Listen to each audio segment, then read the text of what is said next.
Hello everyone, this is Fine from Awesome Tech Gaming Pro.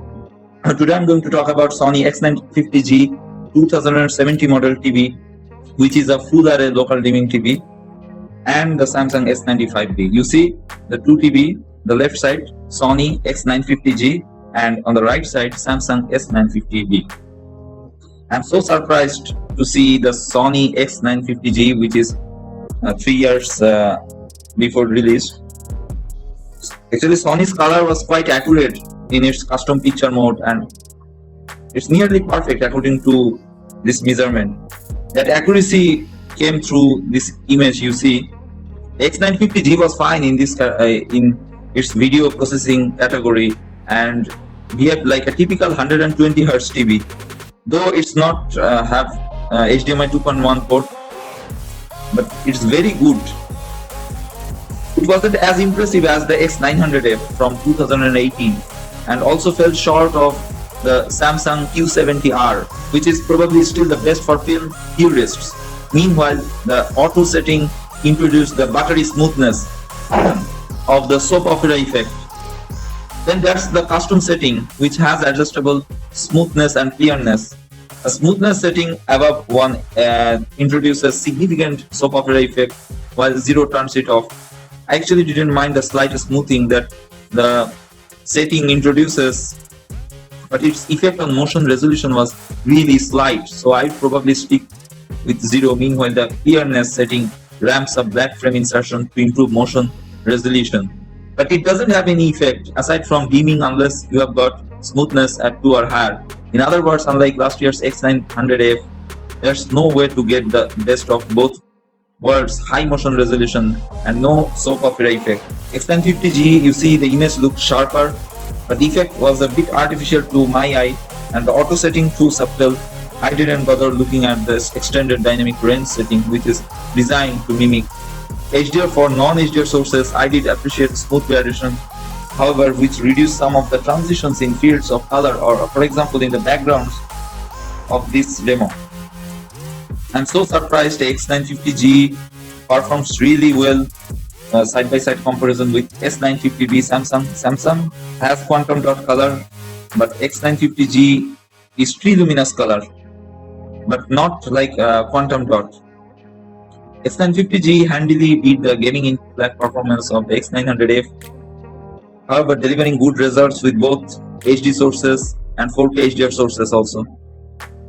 Sony actually performed well with full field test patterns, with a relatively uniform images across the screen and little or no variation at different light levels from off angle. However, it lost black level fidelity, saturation and contrast faster than any of the others. X95K's bright image served it well with high dynamic range material, but ultimately its weaker black levels caused it to look less impressive than S95B. Sony's accent on light output at the expense of contrast was this evident. The Sony also rendered bright details better than Samsung or Vizio M8. It didn't accentuate middle brightness areas like the Samsung and lacked the banding in skies. But the Sony fell short was in challenging darker sequences of objects against black backgrounds and the nightmare Ferris wheel and cityscape shots. Again, the Sony's black areas were grayish and washed out. Blooming was rampant. Intense colors of the flowers and butterflies also looked a bit duller and less rich on the Sony than Samsung S95B. Perhaps some of this is due to its narrower color gamut compared to the other TVs. I checked out the 4K HDR disc of this demo.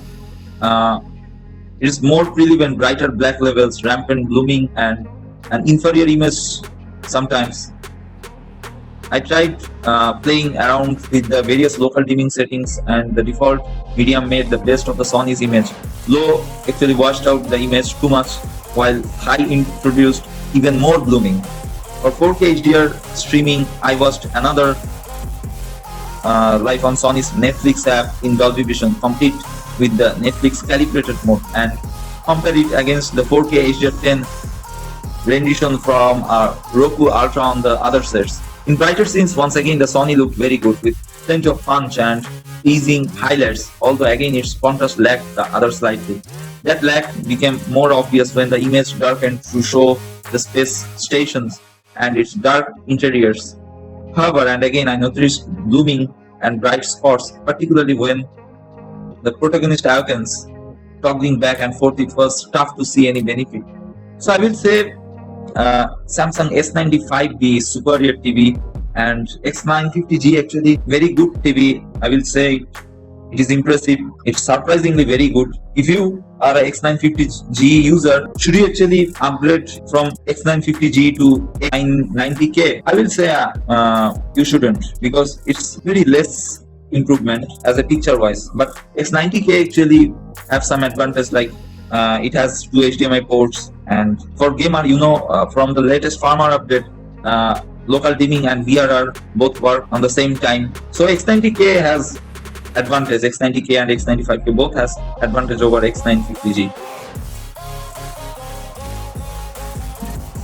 On S95B TVs that using a new generation of panel technology, it looks seriously futuristic. Its screen is extraordinarily thin, about the equivalent of a couple of credit cards sat on top of each other. It's probably the skinniest TV I've seen since LG's wallpaper OLED TVs, in fact. Naturally, you can't fit speakers, connections, processing, tuners, and the like into a panel as slim as the S95B. So there's a chunkier section that sticks out 3 to 4 centimeters from the middle of the screen's bottom half.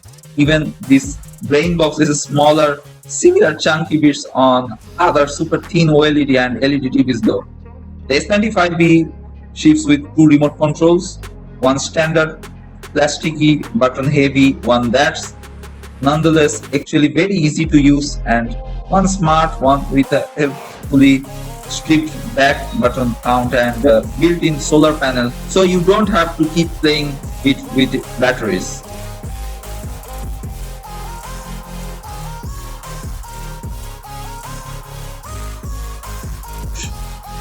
Well guys, tell me about how looks X950G in your eyes. Write in the comments below. So that's it from now. If you like this video, please subscribe and press the bell icon for future notifications update. Thanks for watching.